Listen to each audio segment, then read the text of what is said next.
Olá pessoal, estamos aqui de volta para a nossa última aula do curso Energia, o curso que te oferece todas as condições para você ser aprovado nos concursos. Especificamente, o concurso agora para a Polícia Rodoviária Federal, nós estamos hoje fazendo essa aula de encerramento, para a gente tentar esclarecer alguns pontos que podem ter ficado ainda um pouco obscuros. Mas nós queremos preparar você para que você seja aprovado e nos convide para a festa de aprovação. Então tem que convidar os alunos, os professores, os funcionários, porque tem toda uma estrutura aqui preparada, brigando, lutando, fazendo o possível para você ser aprovado. Ok? Muito bem. Um dos assuntos que a gente ficou devendo para essa última aula foi a questão do uso do capacete da motocicleta. Então o capacete para o condutor e o passageiro, tanto na motocicleta, quanto na motoneta, no triciclo e no quadriciclo também, ele é obrigatório. E esse capacete, como é que ele deve ser? Primeiro, ele tem que ser certificado pelo Inmetro. O capacete tem que ter faixas refletivas atrás e nas laterais. Para que faixa refletiva? Sempre que você estiver analisando uma situação, pensa sempre na questão de segurança. A motocicleta tem um problema de visibilidade, é um veículo relativamente pequeno. À noite, só um farol. Então é importante que o motociclista fique o mais visível possível. Princípio de direção defensiva, ver e ser visto. Ok? Então tem que ter os retrorefletores, né? Aqueles dispositivos retrorefletores no capacete. O colete não é obrigatório. É sim obrigatório para o motofrete e mototáxi. Para o motociclista normal, não. Aliás, o vestuário do motociclista até hoje não foi regulamentado. Então o motociclista, por incrível que pareça, ele pode dirigir até mesmo descalço. Não tem necessidade de camisa, de calça, de bota, de luva. Em termos de legalidade, em termos de direção defensiva, o motorista deve sim utilizar calçado, calça comprida, jaqueta, luva. O que é obrigatório então? O capacete, esse capacete ele tem que estar preso, tá? Ele tem que estar afivelado para que num acidente ele não caia e o motociclista bata a cabeça. A viseira desse capacete também, ela tem que estar fechada. É uma coisa que até parece assim, besta a gente falar aqui, mas a viseira é para estar fechada, porque uma viseira aberta não serve para nada. Então a viseira ela tem que estar fechada, ela pode não estar totalmente fechada, mas ela tem que cobrir o plano dos olhos. Então até a altura do nariz, ela tem que estar fechada para evitar que entre uma pedra, um inseto, alguma coisa na vista do motociclista.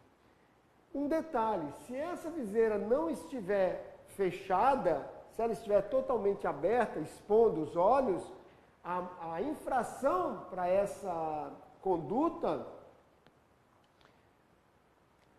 está previsto no artigo 169, que é, não sei se vocês lembram, dirigir sem atenção, tá ok? Por quê? A gente pode confundir, porque as infrações de motos estão lá no artigo 244, e o inciso 1º e 2º é o do capacete, dirigir sem capacete. Antigamente, com a viseira aberta, era dirigir com capacete inadequado, era o 24411, que é gravíssima e suspensão do direito de dirigir. Houve uma alteração via resolução e diz que viseira aberta é infração prevista no artigo 169. Ok? Deixa eu só ver aqui se eu deixei alguma coisa de fora. Então, o capacete deve ser certificado pelo Inmetro. Uma novidade que foi incluída aqui pela resolução 680, que é o parágrafo 2º do artigo 1º. Capacetes com numeração superior a 64 estão dispensados da certificação compulsória quando adquiridos por pessoa física no exterior. Tá? Então a prova vir com uma perguntinha sacana dessa, que foi uma alteração.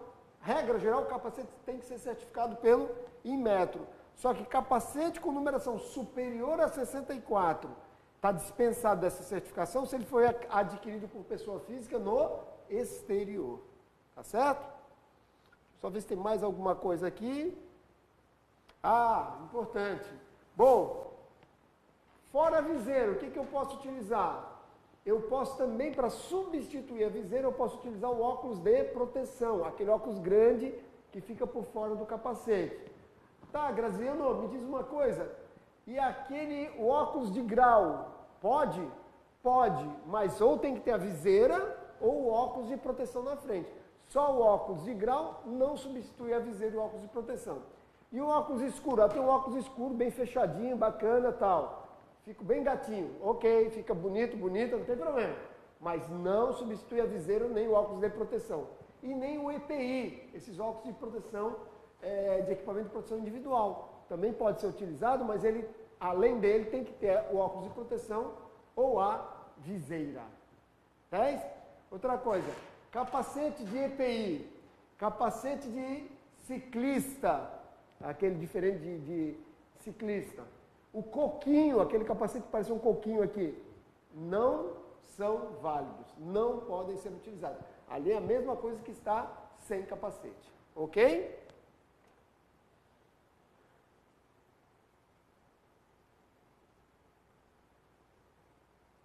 Tá? Ah, e essa viseira, ela pode ser escura? Pode, de dia. Então, de noite, ela tem que ser a viseira cristal. Então, durante o dia, ela pode ser viseira fumê. À noite, ela tem que ser cristal. É proibida a colocação de película na viseira do capacete. Tá? É proibida a colocação de película no capacete. Mas ela pode ser aquela viseira que ela é escura, não que ela tenha película. Ela é escura. Tá? Mas só durante o dia. Então, de noite, ela tem que ser De noite tem que ser a cristal. Fechou? Uma outra situação.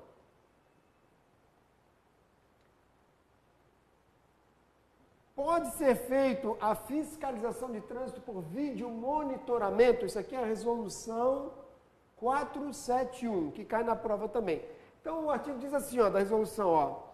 A autoridade ou o agente pode exercer a fiscalização remota por meio de sistema de vídeo monitoramento, podendo autuar, lavrar auto de infração. Então, eu tenho uma câmera lá e eu estou monitorando. Eu vejo o cara passando, por exemplo, pelo acostamento. Então, eu posso fiscalizar isso. Poderá autuar condutor e veículo cujas infrações por descumprimento das normas gerais de circulação e conduta tenham sido detectadas online. Quer dizer, tem que ser ao vivo, né? Eu tenho que estar ali online por esses sistemas. Ela deve informar no campo observação do auto a forma como foi constatado, tá? Essa infração, ou seja, foi constatado via vídeo monitoramento. E deve, para que eu possa fazer essa fiscalização e autuação por vídeo monitoramento, na rodovia, naquela via, tem que ter uma placa informando que essa via é fiscalizada por vídeo monitoramento. Ele diz assim, ó, no artigo 3º, a fiscalização de trânsito mediante sistema de vídeo monitoramento somente poderá ser realizada nas vias que estejam devidamente sinalizadas para esse fim. Ok? Muito bem. Uma outra resolução que a gente também não conversou e o CESP adora perguntar sobre esse assunto. É o transporte de passageiros em veículos de carga. Tá? Isso mudou. Então, presta atenção, a resolução é a 508, a resolução 508. A resolução anterior, ela dizia assim, ó, que quando fosse movimentação religiosa, migrações, poderia haver o transporte de pessoas em caminhões, em veículos de carga. Isso continua valendo, mas não nessa situação. Agora, a resolução 508, ela diz o seguinte, que para haver o transporte precário, a título precário, não é uma coisa normal, só pode ocorrer onde não houver linha regular de ônibus. Não tem linha regular de ônibus. Isso só pode ocorrer dentro do mesmo município, ou em municípios limítrofes, municípios vizinhos. Então, pode ocorrer esse transporte de passageiros em veículo de carga, a título precário. Mas tem que ter uma autorização para isso. E esse veículo vai ter que passar por uma inspeção, ok? Vamos ver quais são os casos. Então, o artigo 108, ele diz, onde não houver linha regular de ônibus, a autoridade com circunscrição sobre a via. Um detalhe, em rodovia federal, quando falar em autorização desse tipo, assim como autorização especial de trânsito para aqueles veículos longos com dimensões excedentes ou excesso de peso, sempre quem dá essa autorização não é a Polícia Rodoviária Federal, tá? Quem dá essa autorização no caso de rodovia federal é o DENIT, tá? O Departamento Nacional de Infraestrutura de Transportes. Muito bem. Então, o DENIT poderá autorizar a título precário o transporte de passageiros em veículos de carga ou veículo misto, que leva passageiro e carga, desde que obedecidas as normas do CONTRAN. Tá? E essa autorização é de, no máximo, 12 meses. 12 meses. Isso aí está lá no artigo 108 do CTB. Na resolução, então, ele diz o seguinte, que a autoridade poderá se autorizar, o prazo é de 1 ano, no máximo, em trajeto que utilize mais de uma via com autoridade diferente, olha só, vamos falar aqui na região nossa aqui de Florianópolis. Então, o veículo vai sair do município A para o município B, que é limítrofe. Só que ele vai passar por uma rodovia federal, vai entrar dentro da cidade e vai pegar uma rodovia estadual.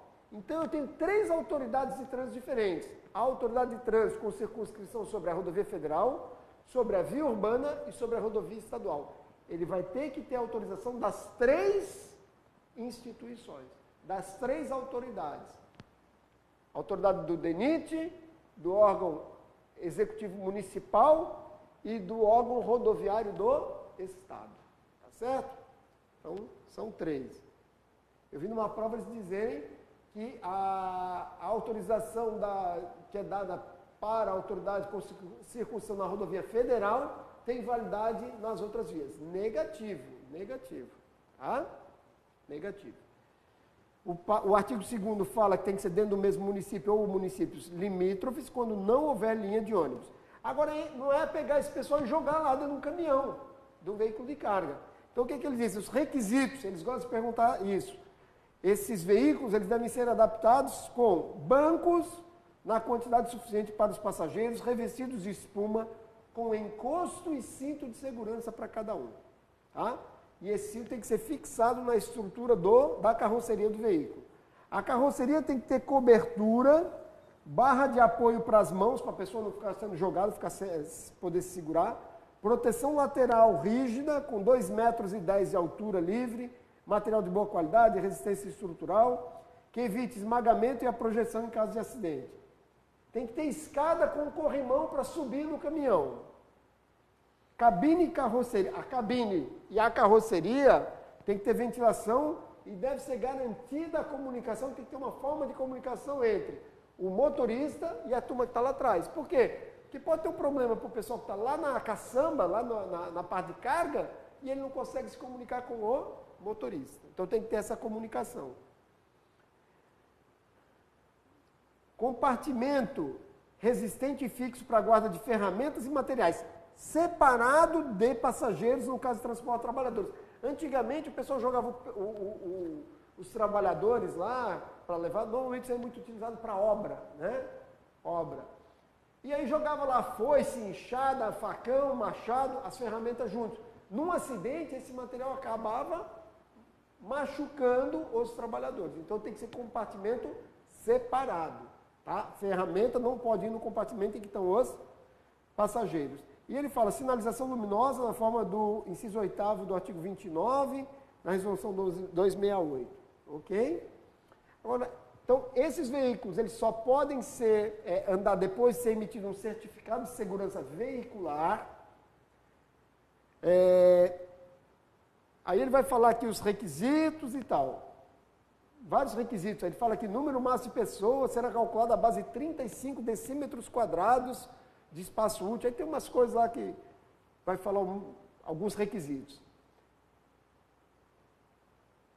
O que é proibido? Aqui é importante, pessoal. Aqui é importante porque o SESP adora isso. Em várias provas ele pergunta isso.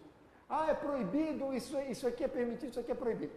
Então, é permitido esse transporte de pessoas em veículo de carga, onde não houver linha regular de ônibus, tem que ser dada uma autorização, máximo de 1 ano, os requisitos têm que ter banco, segurança, escada e tal. Agora, é proibido transportar passageiros com idade inferior a 10 anos. Então, não é criança é menos de 12, é pessoas com menos de 10 anos, é proibido. É proibido transportar passageiro em pé, é proibido transportar carga e passageiro no mesmo compartimento. Essa aqui já caiu 2 vezes, eu já vi em prova, uma do CESP e outra fora do CESP.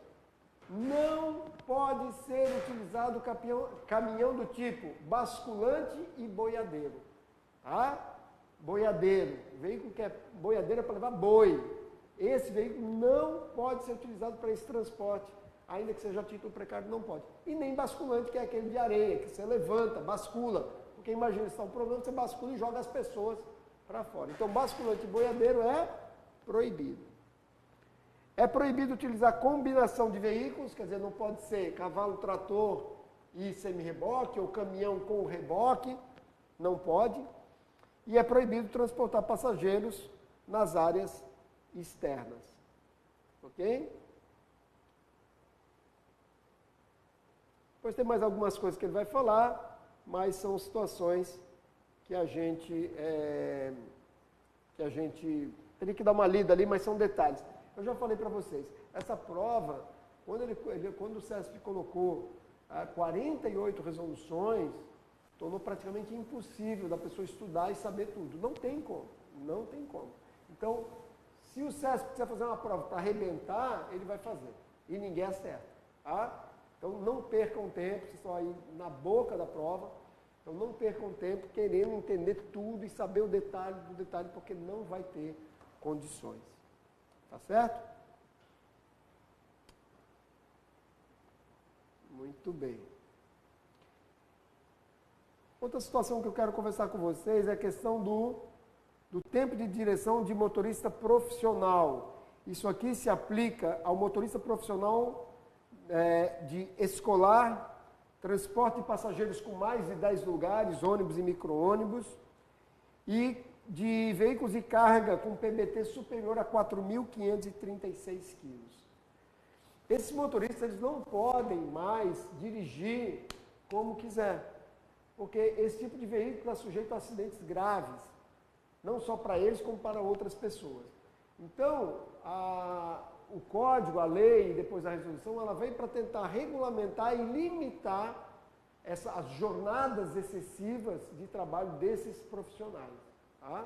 Então, tinha motorista que dirigia 20 horas por dia, não parava, continuava. Então, hoje, a legislação ela traz algumas obrigatoriedades. Aqui eu quero relembrar o tacógrafo, registrador instantâneo e inalterável de velocidade e tempo. É um equipamento obrigatório para esses veículos. E é por meio dele que a gente vai fazer a fiscalização para ver se o motorista está respeitando esses intervalos, essas paradas obrigatórias que ele tem que fazer. Também, se ele não tiver tacógrafo, além do tacógrafo, pode ter também o que a gente chama de diário de bordo, ok? É uma outra forma de você controlar o período de descanso e os intervalos dentro de que esse motorista é obrigado a cumprir, tá certo? Então, vamos tentar passar pelo menos alguns dados aqui, né? Então, aqui diz que normalmente o meio melhor é o disco ou fita diagrama do tacógrafo, registrador instantâneo e inalterável de velocidade e tempo, que é o tacógrafo, ou através de diário de bordo, papeleta ou ficha de trabalho externo, ou verificação de ficha de trabalho do autônomo, que também tem aqui na resolução. E esses motoristas, eles têm que ter sempre essa ficha disponível das últimas 24 horas. Porque o que acontece? Principalmente tacógrafo ou a própria ficha. Eu tenho uma ficha, porque eu vou ter que ver quanto tempo esse motorista dirigiu no dia anterior e que horas ele parou.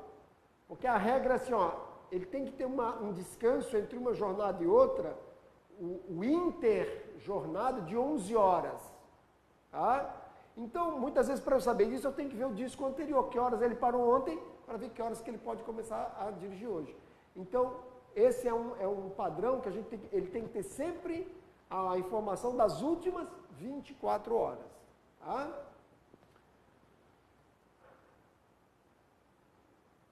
Muito bem, vamos lá.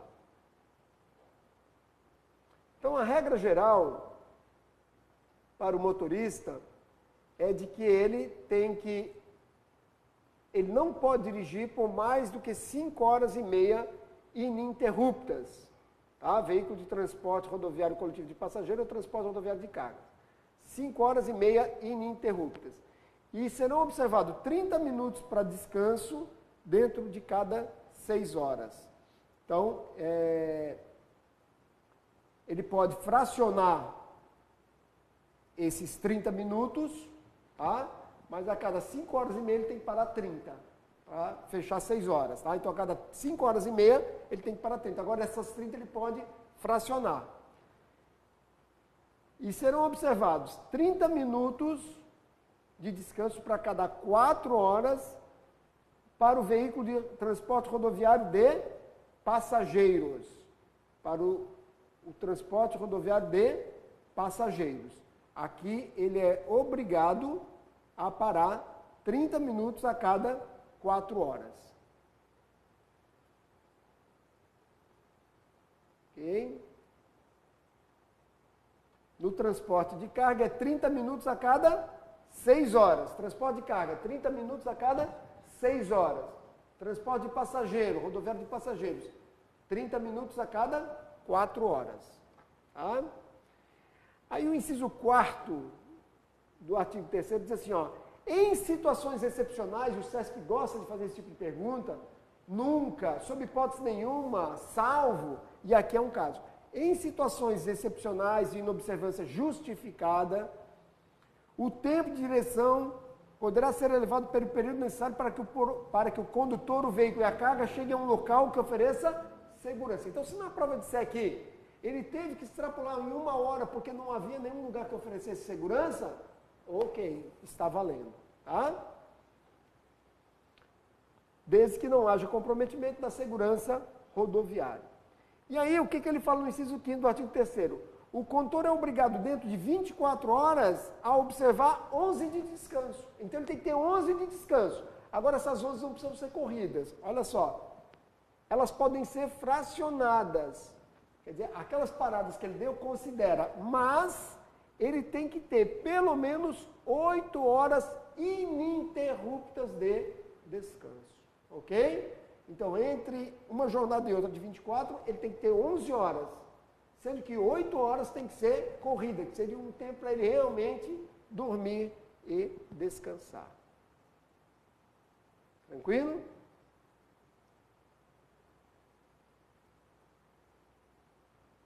Depois ele traz alguns detalhes aqui, de que esse descanso, se tiver 2 motoristas, vale ônibus, né? O ônibus acontece muito isso. Se eles forem em 2, então esse descanso pode ser com o veículo andando. Aí tem que ver aqui o detalhe, dá uma lida aqui, e ele fala que a cada 72 horas, o motorista de ônibus, aí ele vai ter que ter esse repouso com o veículo parado. Tá? Então olhem lá os incisos 10 e 11. Ok?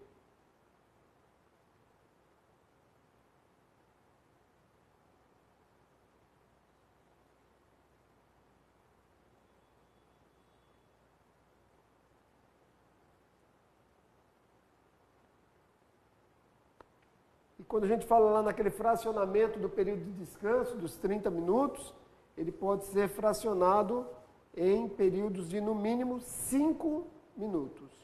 Tá? 5 minutos.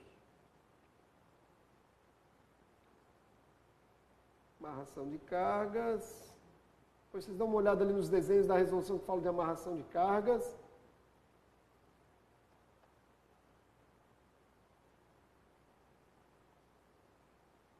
Quadriciclo.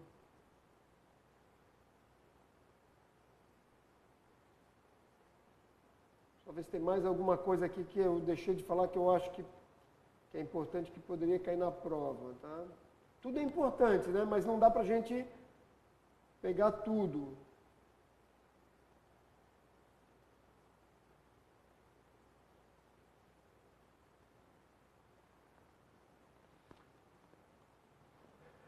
A resolução 624, ela veio para regulamentar o artigo 228 do Código.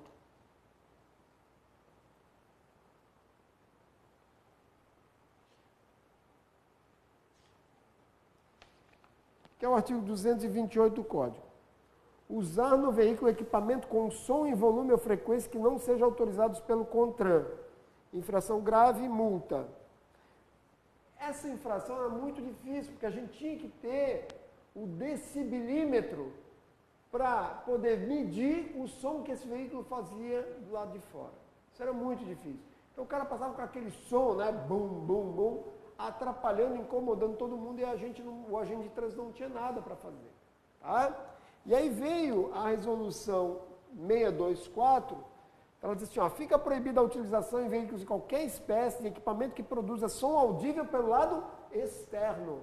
Se eu estiver ouvindo, se o agente de trânsito estiver ouvindo o som, eu estou do lado de fora do carro e eu estou ouvindo o que está tocando dentro, ele está errado. Independentemente do volume ou frequência que perturbe o sossego público nas vias terrestres abertas à circulação. Tá? Excetuam-se desse som, buzinas, alarmes, sinalizadores, marcha ré, sirenes pelo motor e demais componentes, veículos prestadores de serviço com emissão sonora de publicidade, divulgação, desde que tenham autorização para isso, veículos de competição e entretenimento público, somente nos locais de competição ou de apresentação devidamente estabelecidos e permitidos. Tá? Então, essa é a resolução que regulamentou o artigo 228. Então, eu não posso, se eu ouvir o som pelo lado de fora, ele está errado. Não é para ouvir, tá? Porque tem muita gente mal educada, chata, que bota o som e quer que todo mundo lá de fora fique ouvindo. Tá 10? Vocês estão em casa, tranquilo? Todo mundo estudando? Ó, até o dia 3, dia sim, dia não, dá uma corridinha aí de meia hora, 40 minutos, ou todo dia, para dar uma oxigenada no cérebro. Isso faz bem, tá? Se alimenta bem, bastante fruta, não inventa. Ah, eu nunca tomei leite de soja, e me disseram que é bom, aí eu vou tomar leite de soja no dia da prova, vai me dar uma dor de barriga. Então não inventa, faz aquilo que você está acostumado, tá? Calma na prova, calma, a prova não vai sair dali. Faz primeiro aquelas questões que você tem certeza, vai tocando, relaxa e vai fazendo com calma, tá bom? Muito bem. Bom, agora eu vou aproveitar essa última meia hora praticamente que tem aí, para a gente fazer dar uma revisada, né, no nosso código. Então, o CTB, quando ele foi criado, lá em 97, ele vem sofrendo alterações.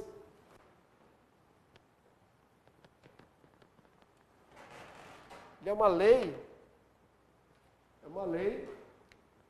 é a 9.503 de 97, foi em setembro, entrou em vigor em janeiro de 98. Tá? E ao longo dele foram saindo as resoluções do CONTRAN. O CONTRAN é o órgão máximo normativo e consultivo do Sistema Nacional de Trânsito.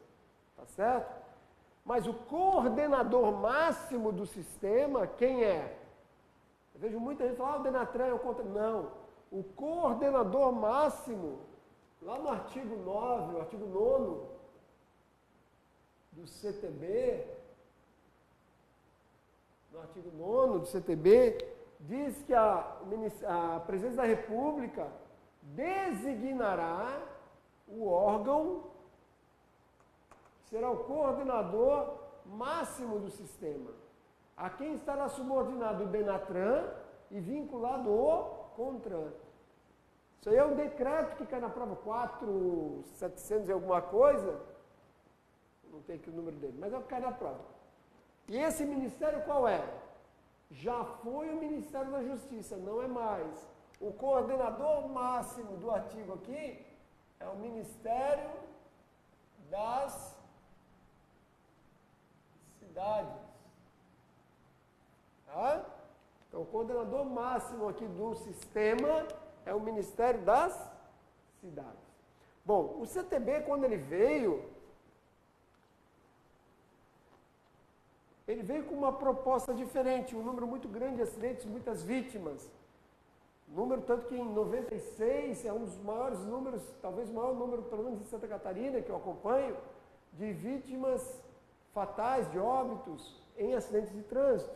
Apesar do grande aumento que teve da frota, que mais do que dobrou, nós conseguimos reduzir o número de óbitos. Então, o Código de 97, o atual, o CTB, ele trouxe várias inovações. E uma delas foi endurecer em termos de penalidades.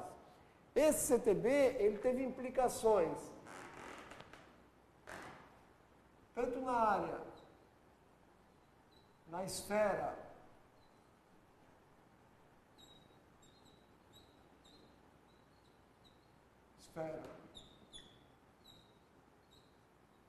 administrativa, civil, penal.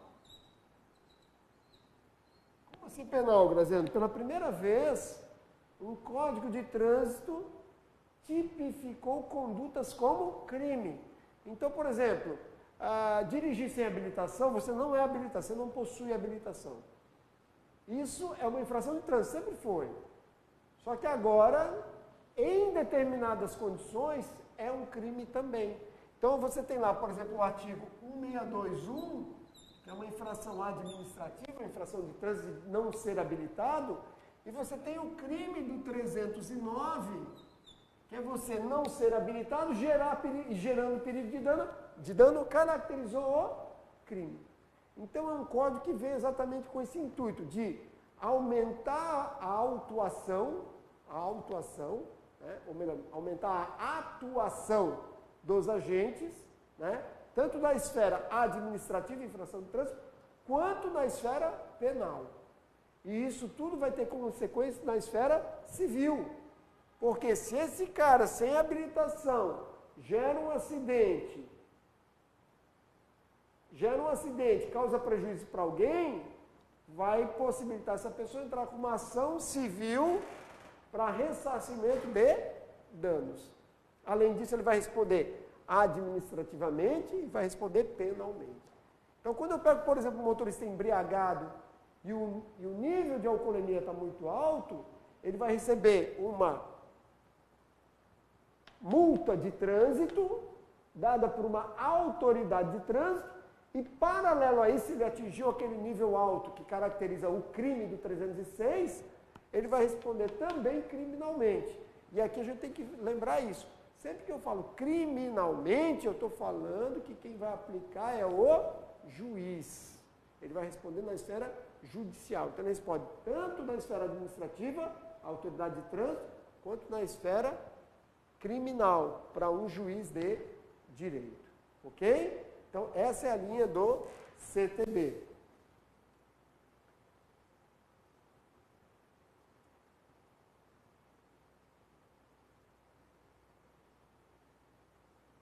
A competência da PRF,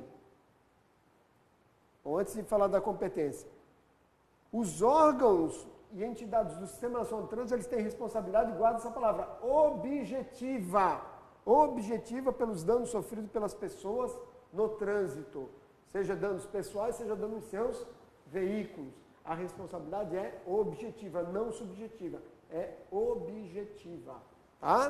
Isso aí também já caiu em prova.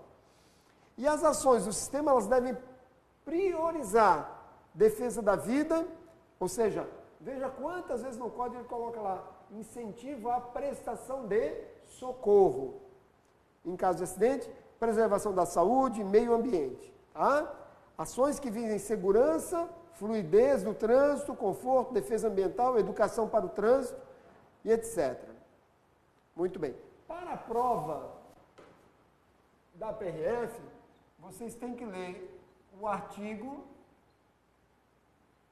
144 da Constituição Federal, que lá vai estar a competência constitucional, tá? Da Polícia Rodoviária Federal. Ok? E o que compreende isso? Bom, a competência da PRF é o patrulhamento ostensivo de rodovias e estradas federais. Muito bem. O CESP já se manifestou em prova. O CESP considera patrulhamento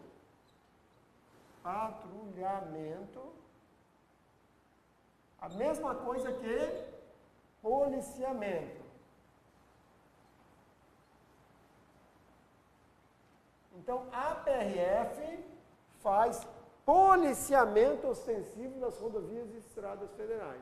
Por que eu estou falando isso? Porque lá no anexo 1 do CTB, vai dizer que policiamento ostensivo de trânsito é ação realizada pelas polícias militares. Tudo bem, a polícia militar faz policiamento ostensivo de trânsito. Vamos aqui ver, vamos até ver. Anexo 1, você tem que ler isso aqui, anexo 1. Policiamento ostensivo de trânsito, função exercida pelas polícias militares com o objetivo de prevenir e reprimir atos relacionados com a segurança pública e de garantir a obediência às normas relativas à segurança de trânsito, assegurando a livre circulação e evitando acidentes. A Polícia Militar faz em rodovias e estradas federais, a Polícia Rodoviária Federal faz esse patrulhamento ou policiamento ostensivo. Tá ok? Então, isso é uma competência nossa. Rodovias e estradas federais. Diferença de rodovia para estrada, ambas são vias rurais. Elas podem estar em área urbana, principalmente a rodovia. Rodovia aqui em área urbana, mas ela não deixa de ser uma via rural. Rodovia e estrada são vias rurais, só que a rodovia é pavimentada e a estrada é uma via rural não pavimentada. O que é importante, por que eu estou falando do artigo 144? Porque tem o parágrafo 10, aqui tem o parágrafo 10 na Constituição,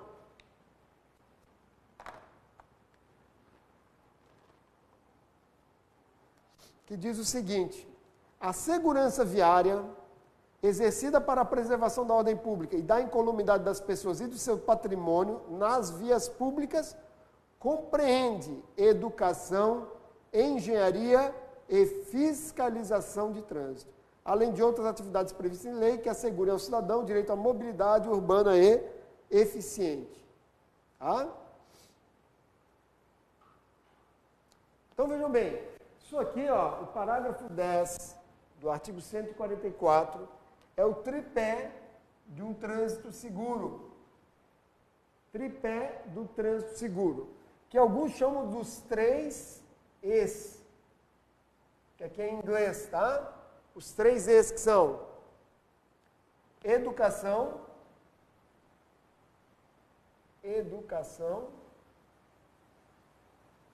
engenharia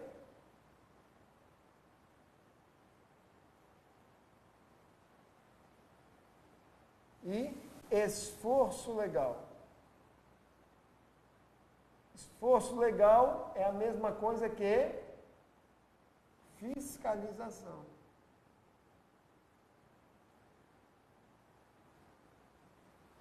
Fiscalização.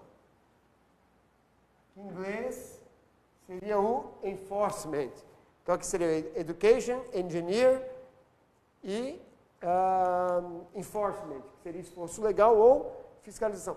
Então, ali, pelo artigo 144 da Constituição, diz que os órgãos eles têm que atuar na segurança viária. E a segurança viária engloba educação, engenharia e fiscalização. Tá? Tranquilo? Muito bem.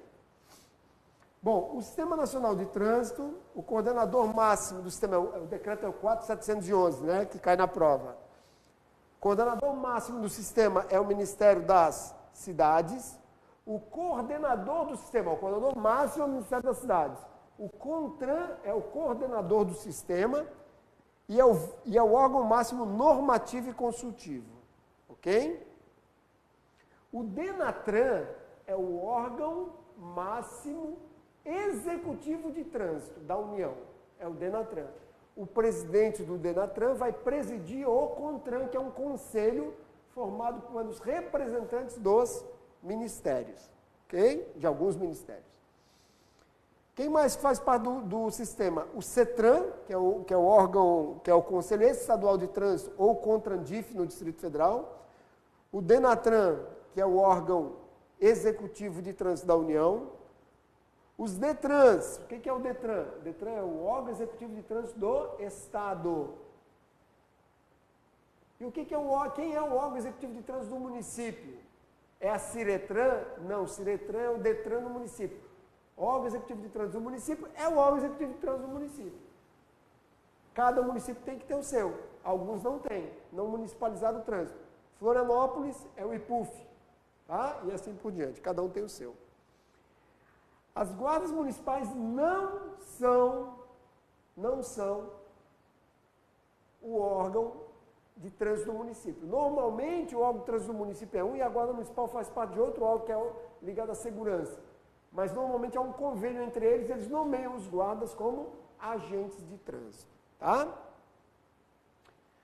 Depois vem os órgãos rodoviários da União, do Estado e do município. O órgão rodoviário da União é a PRF? Não. O órgão rodoviário da União é o DENIT. Bom, detalhe. Rodovia pedagiada, rodovia concedida para iniciativa privada, as rodovias pedagiadas, o DENIT sai e entra no lugar do DENIT a ANTT, Agência Nacional de Transporte Terrestre. Ok? O órgão rodoviário do Estado são os antigos DERs, cada estado tem o seu, alguns mudaram, Santa Catarina, é o DEINFRA. Rio Grande do Sul, DAER, Departamento Autônomo de Estradas de Rodagem. E o órgão rodoviário do município, se algum tiver, ele pode criar o seu para a sua rodovia municipal, que eu não conheço. Ok?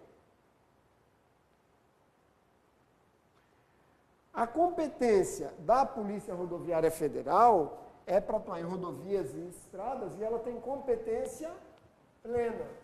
Ela pode fiscalizar todos os tipos de infrações. Só lembrando, isso já deu muita briga entre PRF e DENIT. Porque a PRF entendia que o DENIT não podia fiscalizar a velocidade, e o DENIT entendia que a PRF não podia fiscalizar peso. Bom, a gente já falou aqui da resolução 289. A resolução 289 é que vem, junto com a 396, ela vem estabelecer algumas situações para distinguir a competência de cada um. Principalmente a 289, a resolução 289, ela traz a diferença da PRF. Ela diz que peso pode os dois. O DENIT também pode fiscalizar. Tá? Então, peso pode ser tanto o DENIT e PRF. E velocidade também.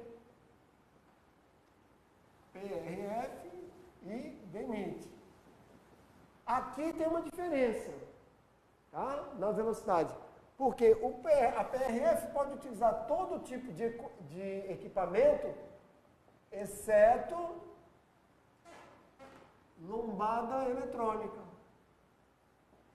Lombada eletrônica, redutor eletrônico, barreira eletrônica, isso a PRF não pode. Ela pode usar o pardal, o radar fixo. Mas lombada eletrônica, redutor eletrônico, barreira eletrônica, ela não pode. E o DENIT só pode utilizar fixo. Aqui, só fixo.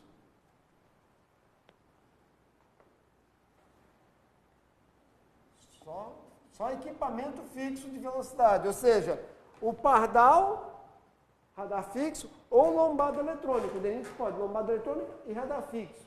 A PRF pode o quê? Pode o radar fixo, lombada não. Pode o radar portátil, o estático e o móvel. Ok? Então, essa é a competência. E a competência da PRF, dá uma olhada lá, o artigo 20 do CTB. Ali tem a competência da PRF. Ok? É importante vocês darem uma lida ali.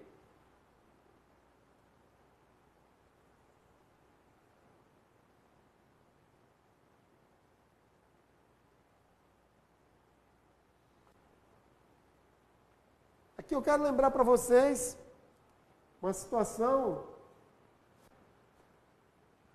de que o PRF, assim como todo agente de trânsito, isso é muito comum. Se eu fosse fazer uma prova eu ia explorar isso. Olha só, eu estou indo para o meu trabalho. Eu trabalho aqui em Biguaçu hoje, na Grande Florianópolis. Eu pego meu carro, estou indo para lá. Tem uma fila antes de eu chegar no posto. E um camarada me passa pelo acostamento. Eu olho, vejo, pego a placa dele. Eu estou uniformizado dentro do meu carro particular. Eu posso fazer o auto de infração? Estou chegando no meu trabalho. Não posso. Porque eu não estou trabalhando. Ah, Graziano, mas se ocorrer um acidente, para fins de acidente de trabalho, esse deslocamento casa, trabalho, trabalho, casa, ele é válido, mas isso não entra na minha jornada de trabalho. Eu não estou em serviço e eu não estou em viatura caracterizada. Lembra lá atrás que eu falei que a ideia é que a Polícia Rodoviária Federal faz o policiamento ou patrulhamento ostensivo, ok? Então eu tenho que estar em serviço, no exercício da função, uniforme e viatura caracterizada. Eu tenho que presenciar essa infração. Até pode ser vídeo de monitoramento, que a gente falou agora há pouco. Mas eu não posso chegar um cara, olha o vídeo que eu fiz aqui com o meu celular. Acabei de fazer, aquele carro que está vindo ali, ou aquele carro que passou, ele passou todo mundo pelo acostamento. Eu olho o celular dele e digo, ok, mas eu não posso, porque eu tenho que presenciar a infração. Eu vi esse carro passando pelo acostamento, agora eu estou trabalhando, está tudo certinho. Eu vejo, eu não tenho como abordá-lo. Putz, se eu for mandar esse cara parar, vai tumultuar, estou tendo um acidente. Eu posso só pegar a placa dele, ver o modelo do veículo e fazer o auto de infração sem abordagem? Posso. Eu vou justificar porque que eu fiz isso no próprio auto de infração e eu posso. Agora, o manual de fiscalização diz que eu devo dar preferência pela autuação, porque eu, agente de trânsito, eu não faço multa, eu lavro o auto de infração, que depois do procedimento contraditório pela defesa de autuação, a autoridade de trânsito é quem vai aplicar a penalidade, multa, o que for, tá certo? Então eu devo optar, preferencialmente, eu devo fazer a autuação com abordagem, preferencialmente com abordagem. Se não der para fazer com abordagem, eu posso fazer sem abordagem, justificando porque eu fiz dessa forma. Ok? Outra situação. Eu pego o veículo e está lá previsto, vamos dizer, estacionamento, né? Remoção do veículo. Ok? Remoção do veículo. Tá.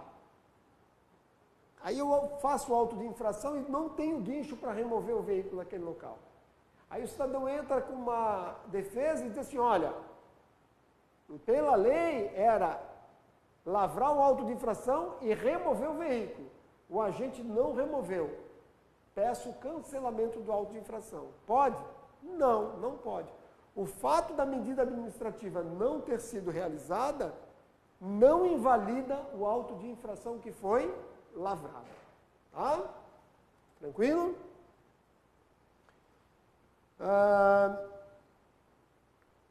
Quando eu tenho uma combinação de veículos, eu tenho um cavalo-trator, que é um veículo, e nele tem uma carreta, um semi-reboque.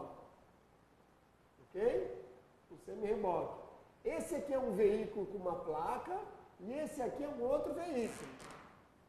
Esse é chamado unidade tratora, tracionando, e essa é a unidade tracionada ou acoplada. São dois veículos. Se o motorista cometeu uma infração,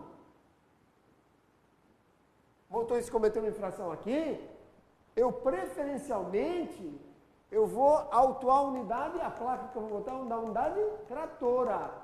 Agora, lógico, se o semi-reboque está com uma lâmpada queimada, aí é o semi-reboque, tá? Mas a regra geral é que eu vou autuar a unidade tratora, o cavalo trator, aquele que está tracionando, tá ok? É uma outra recomendação.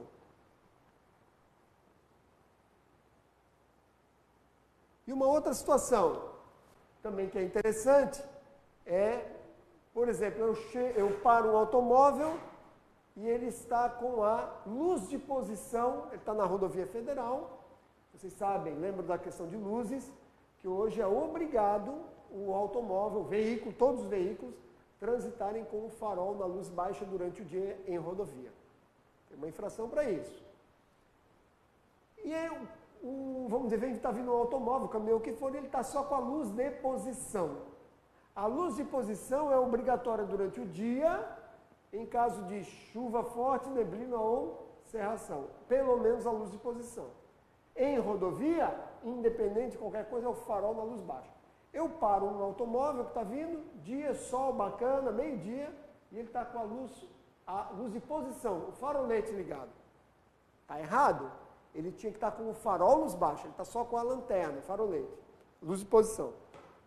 Eu paro, pego a documentação dele, olho e oriento ele, digo, olha, só tem que andar com o farol aceso. E libero ele. Isso é correto? Não, isso não é correto. O correto é eu lavrar o auto de infração, porque eu presenciei o cometimento de uma infração de trânsito. Tá? Esse ato é vinculado. Eu não posso, fiquei com pena, pelo menos ele estava com a lanterna, tem coisa muito pior. Não, eu não tenho esse poder. Tá certo? Eu não tenho esse poder. Então eu tenho que lavrar o auto de infração. O ato é vinculado. Tá certo?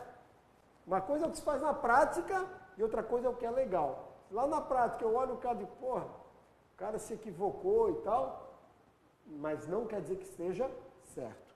Tá?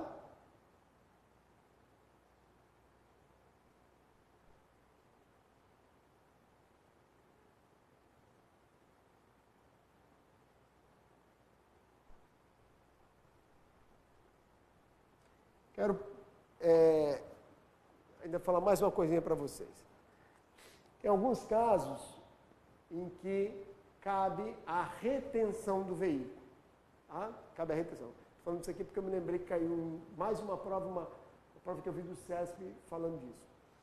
Então, o código te dá a possibilidade, lá no artigo 270, ele fala assim que se uma determinada infração, por exemplo, o veículo não está sem triângulo, tá? Ou está sem step, está sem chave de roda, tem uma infração nele, que não compromete a segurança e ele não pode regularizar aquela situação no local, e isso não interfere na questão de segurança, eu posso liberar esse veículo para ele, eu lavro o auto de infração. E tinha previsto retenção. Como ele não pode sanar aquela irregularidade no local, eu libero para ele regularizar, seguro o CRLV ou CLA, o documento de rodar, seguro, retenho, dou um recibo para ele vai, dou um prazo, ele arruma e depois ele passa aqui, apresenta o veículo regularizado e eu devolvo o documento dele. Essa é uma situação prevista no código, artigo 270, se eu não estou enganado, parágrafo 2º. Ok? Tem uma outra situação, que está lá no próprio artigo 270, acho que é o parágrafo 5º, que se aplica, que diz o seguinte, quando o veículo tiver uma retenção, não afeta a segurança, e esse veículo está numa situação de transporte de passageiro, ônibus, então transporte de passageiro, produto perecível ou produto perigoso, diz ali que o agente pode liberar o veículo. Ok? Está lá no artigo 270, parágrafo 5º. Tá? Então essa é uma situação. Uma coisa é a irregularidade não pode ser sanada no local, não tem problema de segurança, eu retenho o documento, dou um prazo, ele vai, 10 dias, ele arruma, volta, apresenta, eu devolvo o documento. A outra é, no parágrafo 5º, caso de veículo de transporte de passageiros, com passageiros, produto perecível, que estraga fácil, e produto perigoso, que pode gerar uma situação de risco, cabe retenção. Mas como isso pode causar um problema maior, isso não, o fato de eu liberar ele não gera questão de segurança, eu posso deixar de reter e libero o cara, porque ele está com transporte de passageiro, perecível ou perigoso. Muito bem. Paralelo a isso, nos casos de excesso de peso, se vocês forem olhar o artigo 275 do CTB, lá vai dizer que o veículo com excesso de peso, ele só será liberado após o transbordo do peso excedente. E se ele não puder fazer isso, ele vai para o depósito e vai ser feito lá o transbordo. Ele não pode seguir viagem, porque ele tem um excesso de peso. E aí, isso aí vai estragar toda a rodovia e vai colocar todo mundo em risco. O excesso de peso causa problema para a rodovia e para o veículo. Por quê? Porque ele não foi programado para aquela suspensão, aquele sistema de freios, para aquele peso. Muito bem. Na resolução de peso, talvez eu não me lembro qual é, eu acho que é a 528, ou melhor, 258, eu acho que é a 258, mas é uma delas que cai na prova, diz o seguinte, que se o veículo estiver transportando produto perigoso ou perecível e houver excesso de peso, o agente, e não for possível fazer o transbordo, o agente pode liberar o veículo para seguir viagem com o peso excedente. Tá? Então, essa questão do produto perigoso e perecível, ela pode ensejar, então, você vai fazer um auto de infração, mas não fará a retenção dele, ou para regularizar, ou para fazer o transbordo do excesso de peso. Tá ok? Tranquilo? Muito bem. Então aqui a gente vai encerrando a nossa aula. Quero desejar a vocês todos uma boa prova. O aspecto psicológico é muito importante. É muito importante. Saiu aí o número de candidatos por vaga em todos os estados, alguns está bem razoável, menos de 200, tem menos, mas Minas Gerais está com, se eu não me engano, mais de 1.500. Né?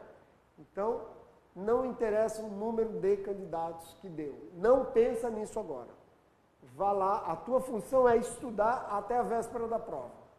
A tua função é ir lá e fazer a prova e se concentrar. Faça isso. Faça isso. Você já fez a tua parte.